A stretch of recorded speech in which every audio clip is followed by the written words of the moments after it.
Hi students, నేను మీ హిందీ సార్ని సింగ్ సార్ని. మన ఈరోజు మీరు 10th class Hindi exam, public exam రాసిన విద్యార్థులందరి కోసంగా మీరు రాసిన పరీక్షలో 1వ ప్రశ్న నుంచి 30వ ప్రశ్న వరకు మొత్తం ప్రశ్నలలో 1 నుంచి 12 దాకా గ్రామర్కి సంబంధించినవి, 13 గ్రామర్కి సంబంధించిన పారాగ్రాఫ్ క్వశ్చన్స్, అలాగే 14, 15, 16 పారాగ్రాఫ్ క్వశ్చన్స్, 17, 18 కవి పరిచయం, లేఖక పరిచయం, 30వ ప్రశ్న నిబంధన, వీటన్నిటి జవాబుల కోసం ఈరోజు మీకు ఈ వీడియో చేయడం జరిగింది. చూడండి నాన్న, మీరందరూ కూడా తప్పకుండా కరెక్ట్ ఆన్సర్సే రాసుంటారని చెప్పి నేను ఆశిస్తున్నాను, నమ్ముతున్నాను.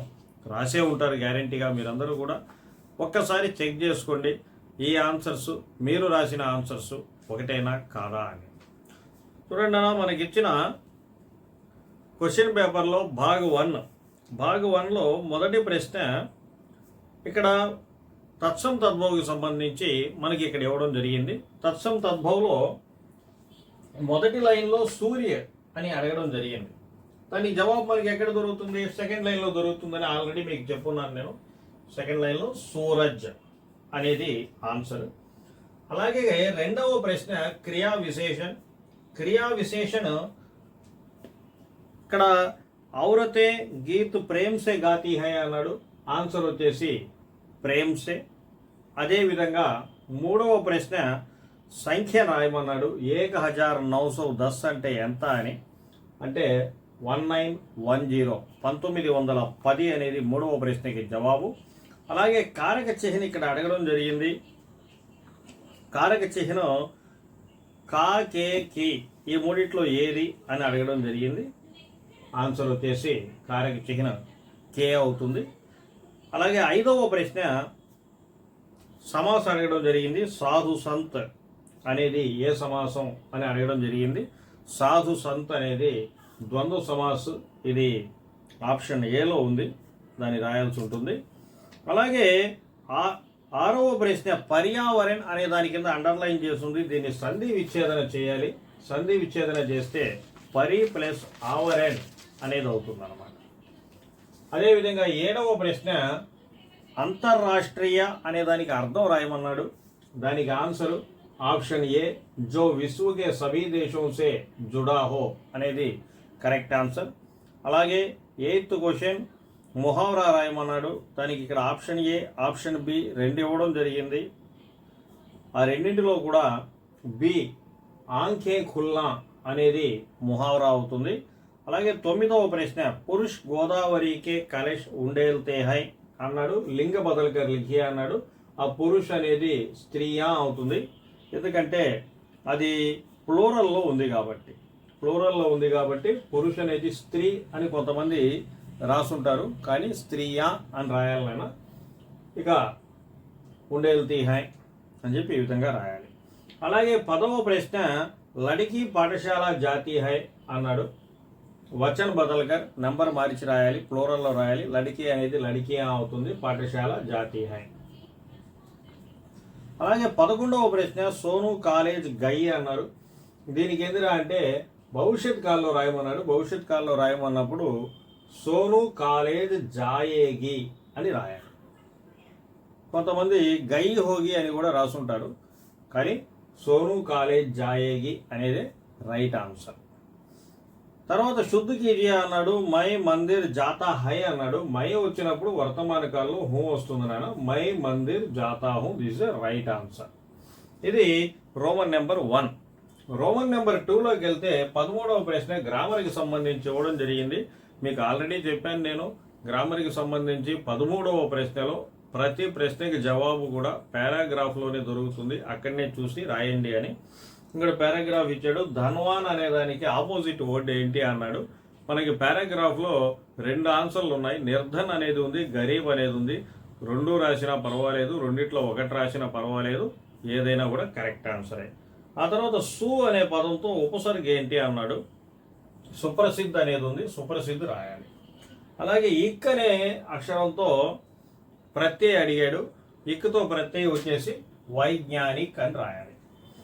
అలాగే ఇక్కడ ఒక సెంటెన్స్ ఇచ్చాడు, ఐసా కిసీనే సప్నే మేబీ నహీ సోచా అని చెప్పి ఒక సెంటెన్స్ ఇచ్చాడు. ఆ సెంటెన్స్లో క్రియ ఏది అన్నాడు. నేను మీకు చాలాసార్లు చెప్పాను, సెంటెన్స్లో సింగిల్ లెటర్లో ఏదైనా అక్షరం ఉంటే దాని ముందు ఉండేదే క్రియ అని, సింగిల్ లెటర్లో ఏమీ లేకపోతే ఆ చివరిలో ఉండేదే క్రియ అని. ఇక్కడ చివరిలో సోచా అని ఉంది, సోచా అనేది క్రియ.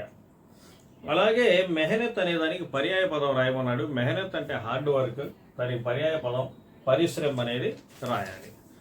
అలాగే 14వ ప్రశ్న దగ్గరికి వెళ్తే 14వ ప్రశ్న దగ్గర ఇక్కడ మనకేంద్రా అంటే ఒక పోయం ఇవ్వడం జరిగింది. ఏక మనుదు సంచిత్ కర్తా హై అర్ధ పాపుకే బల్సే అని 4వ పాఠం నుంచి కనకనక అధికారి నుంచి ఒక పోయం ఇచ్చాడు. కింద ఒక 5 ప్రశ్నలు ఇచ్చాడు. ఆ 5 ప్రశ్నలకి ఆన్సర్స్ కి ఇక్కడ నేను ఇవ్వడం జరిగింది. ABCDA అని. వాటిని చూడండి. మనుజ్ క్యా సంచిత్ కర్తా హై, ఈ విధంగా 5 ప్రశ్నలు, ఒక్కొక్క దానికి 4 ఆప్షన్స్ ఇచ్చాడు.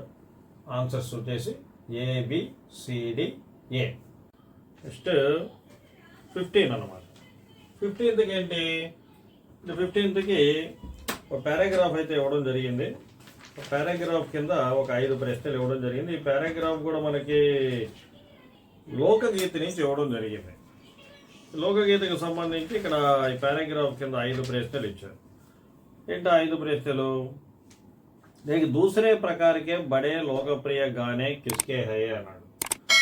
ఈ పారాగ్రాఫ్లో ఏంటంటే మొత్తం సెంటెన్స్ మొత్తం రాయాలి, ఆ క్వశ్చన్కి ఆన్సర్ వచ్చేటట్లుగా.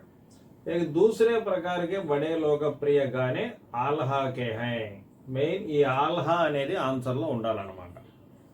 ఆ తర్వాత అధికతర్ ఆల్హా కే గీత్ కహా గాయే జాతే హై, ఎక్కడ ఎక్కువగా పాడతారు అని చెప్పి అడిగాడు. ఇక్కడ మెయిన్ బుందేల్ఖండి అనేది మెయిన్ ఆన్సర్. అధికతర్ ఆల్హా కే గీత్ బుందేల్ఖండి మే గాయే జాతే హై అని సెంటెన్స్ లాగా రాయాలి. అలాగే చందేల్ రాజాओं के राजकवि कौन है, चंदेल राजाओं के राजकवि जगनिक माना जाता है. जगनिक అనేది మెయిన్ ఆన్సర్. అలాగే జగనిక్ ने अपने महाकाव्य में किसकी वीरता का बखान किया. జగనిక్ ఎవరి గురించి చెప్పాడు, ఆల్హా ఊదల్. ఆల్హా ఊదల్ అనేది మెయిన్ ఆన్సర్ అన్నమాట. वीरता का बखान किया. లోకగీత్ నిబంధకే లేఖక్ కౌన్ హై అంటే రైటర్ పేరు అడిగాడు. అది పారాగ్రాఫ్ లో మనకు దొరకదు. భగవత్ చరణ్ ఉపాధ్యాయ్ రైటర్ నేమ్ అన్నమాట. ఈ విధంగా 15వ ప్రశ్నకి రాయాలి. 16వ ప్రశ్నకి ఇక్కడ మనకి 11వ పాఠం నుంచి పారాగ్రాఫ్ ఇవ్వడం జరిగింది. ఇక్కడ ఒక 5 ప్రశ్నలు ఇచ్చారు. ABCD అనే ఆప్షన్స్ ఉంటాయి. ఆ ఆప్షన్స్లో మనం చక్కగా ఆప్షన్ రాయాలి. ఇక్కడ కీ ఇవ్వడం జరిగింది ABBDA, ఇది ఆన్సర్స్. ఆ తర్వాత భాగ్ 3 నాన్న. భాగ్ 3 ఇక్కడ మనకి ఒక కవి పరిచయం, ఒక లేఖక పరిచయం ఇవ్వడం జరుగుతుంది. కవి పరిచయం అయితే మ్యాచింగ్ లాగా రాయాలి, లేఖక పరిచయం అయితే ఫిల్ ఇన్ ద బ్లాంక్స్ లాగా రాయాలి. కవి పరిచయం దగ్గరికి వెళ్తే కవి పరిచయం మీరు క్వశ్చన్ పేపర్లో చూడండి, క్వశ్చన్ పేపర్ ఉంది కదా, క్వశ్చన్ పేపర్లో ఈ రెండింటిని అ అని 4, ABCD అని 4 రాసి వాటిని ఒకటి ఇట్లా మ్యాచింగ్ చేయొచ్చు. మ్యాచింగ్ చేసినా కూడా BCDA అనే ఆన్సర్ కూడా రాయాలన్నమాట. అది ఆ తర్వాత 18వ ప్రశ్న పారాగ్రాఫ్ లాగా ఇచ్చి అంటే లేఖక పరిచయని కింద 4 బ్లాంక్స్ ఇస్తాడనమాట. బ్లాంక్స్ని ఫిల్ చేయాలి. ఇప్పుడు నేనంటే ఇక్కడ ఆన్సర్ మాత్రమే రాశాను. మీరు ఎలా రాయాలరా అంటే ఈ వాక్యం మొత్తాన్ని రాసి డాష్ పెట్టి ఆ డాష్లో ఈ ఆన్సర్ వచ్చేలాగా రాయాలి. ఏంటి ఆన్సర్? వచ్చేసి భగవత్ చరణ్ ఉపాధ్యాయ్ మొదటి దానికి, 2వ దానికి సన్ 1910, 3వ దానికి కహానీ కవిత రిపోర్టాజ్ నిబంధ్ బాల సాహిత్య, 4వ దానికి విశ్వ సాహిత్యకి రూపరేఖ కాళిదాస్ కా భారత్ టూటా ఆమ్ గంగా గోదావరి అని ఈ విధంగా రాయాలన్నమాట. ఇది ఓకేనా పిల్లలు? ఇక మనం చివరి ప్రశ్న దగ్గరికి వెళ్దాం. చివరి ప్రశ్న నిబంధనకి సంబంధించి విద్యార్థి అనుశాసన మొదటి జనరల్ ఎస్సేగా, ఖేలోం కా మహత్వ 2వ జనరల్ ఎస్సేగా, 2 జనరల్ ఎస్సేలు ఇక్కడ ఇవ్వడం జరిగింది. ఈ 2 కూడా ఒకదానికి ఒకటి ఛాయిస్ అనమాట. ఈ రెండిట్లో ఒక జనరల్ ఎస్సేని మనం రాయాలి. ఒకటే గుర్తుపెట్టుకోండి, జనరల్ ఎస్సే మొత్తం మొత్తం ఆన్సర్ షీట్లో రాసి బ్లాంక్స్ కూడా అలాగే పెట్టి ఆ బ్లాంక్స్ని ఫిల్ చేయాలి. అలా చేస్తేనే మనకి ఫుల్ మార్క్స్ వస్తాయన్నమాట. ఇక్కడ మనకి విద్యార్థి ఎవరు అనుశాసన్ మొదటి జనరల్ ఎస్సేని తీసుకుంటే ఇక్కడ ఒక 16 పదాలు ఇక్కడ మనకి ఇవ్వడం జరిగింది. ఈ 16 పదాలని ఈ బ్లాంక్స్లో ఫిల్ చేయాలి. ఫిల్ చేయాల్సిన ఆర్డర్ని ఇక్కడ నేను కీ మీకు ఇవ్వడం జరిగింది, చూడండి అన్న. మొదటి బ్లాంక్లో మహత్వ, రెండవది అనుశాసనహీన్, 3 భావి జీవన్, 4 సంవర్, 5 అనుశాసన్, 6 దేర్, 7 విద్యార్థి, 8 చోటీ చోటీ, 9 సూర్యోదయ్, 10 విద్యాలయ్, 11 పాలన్, 12 అధ్యయన్, 13 ఆదర్, 14 అచ్చా, 15 స్వయం, 16 ఢాల్ అని ఈ విధంగా 16 బ్లాంక్స్లో 16 పదాలని ఈ ఆర్డర్లో పెట్టాలన్నమాట. ఇక ఇంకొకటి దానికి ఛాయిస్గా ఇంకొక జనరల్ ఎస్సే ఇచ్చాడు. ఏంటది? ఖేలోంకా మహత్వం. ఈ ఖేలోంకా మహత్వం అనే దాంట్లో కూడా మనకి ఇక్కడ 16 పదాలని ఆర్డర్లో ఇచ్చాడు కదా. ఈ 16 పదాలని సేమ్ టు సేమ్ ఈ జనరల్ ఎస్సేని కూడా అదే విధంగా జనరల్ ఎస్సే మొత్తం పేపర్లో రాసి బ్లాంక్స్ అలాగే పెట్టి ఆ బ్లాంక్స్లో ఆ 16 పదాలని ఏ బ్లాంక్కి ఏ ఆన్సర్ సరిపోతుందో కరెక్ట్ ఆన్సర్ని చూస్ చేసుకొని దాంట్లో పెట్టాలన్నమాట. దానికి కూడా ఇక్కడ పెట్టాను చూడండి. 1వ డాష్లో ఖేలం, 2వ దాంట్లో కారణ్, 3వ దాంట్లో తద్య, 4వ దాంట్లో సంతులిత్, 5వ దాంట్లో ఖేల్, 6వ దాంట్లో ఆవశ్యక్, 7 సంఘర్ష్, 8 సహయోగ్, 9 ప్రేరణ, 10 కబడ్డీ, 11 మైదాన్, 12 క్యారమ్ బోర్డ్, 13 బైఠకర్, 14 ఇండోర్, 15 దోనో, 16 నిభాతే. ఇది సెకండ్ జనరల్ ఎస్సే ఖేలోంకా మహత్వ కీరణ. విద్యార్థి और अनुशासन की खेलों का महत्व की. ఇది మొత్తం అన్నీ కూడా మనం చదివినవే వచ్చాయి, ఇబ్బంది ఏమీ లేదు. గ్రామర్ అయినా కానీ, కవి పరిచయాలైనా కానీ, పారాగ్రాఫ్లు అయినా కానీ, జనరల్ ఎస్సే అయినా కానీ అన్నీ మనం ప్రిపేర్ అయినవే వచ్చాయి. మీరందరూ బాగా రాసుంటారు. మళ్ళీ ఇంకొక మంచి వీడియోతో మళ్ళీ మీ ముందుంటాను. నేను మీ హిందీ సార్ని, సింగ్ సార్.